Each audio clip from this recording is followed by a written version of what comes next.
সাহরি করার কিছুক্ষণ আগে যখন গার্লফ্রেন্ড বয়ফ্রেন্ড ফোনে কথা বলে তখন পুরুং পুরুং পুরুং পুরুং। হ্যালো জান, কি করো? এই তো জান, আম্মুকে হেল্প করলাম খাওয়া গরম করতে। কি কি খাবা? ভাত খাবো, ডাল খাবো আর একটু লেবু আর মুরগি মাংস। কি যে মজা! মজা না? খাও তাহলে। আচ্ছা জান, আম্মু ডাকতেছে, সাহরি করে আসি। যাও, লাভ ইউ। সাহরি করার কিছুক্ষণ পর যখন আবার ফোনে কথা বলে তখন পুরুং পুরুং পুরুং পুরুং। জান খাইলা? হ্যাঁ জান খাইছি, খুব মজা ছিল। তুমি খাওয়া দাওয়া করছো?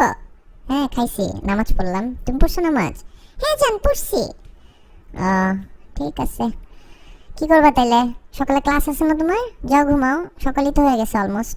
হ্যাঁ জান ঘুমাইতে যাচ্ছি। তুমি কি করবা? তুমিও ঘুমায় যাও, তোমার তো কোনো কাজ নেই।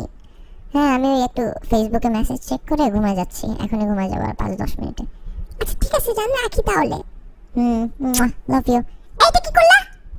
কই কি করলাম? এই যে মাত্র এটা কি দিলা? চুমা দিলাম? কেন, তোমার কমন সেন্স নাই? তুমি বুঝো না আমি রোজা রাখছি? রোজা হালকা হয়ে যাবে না আমার? মাথা খাটায় কাজ করতে পারো না তুমি?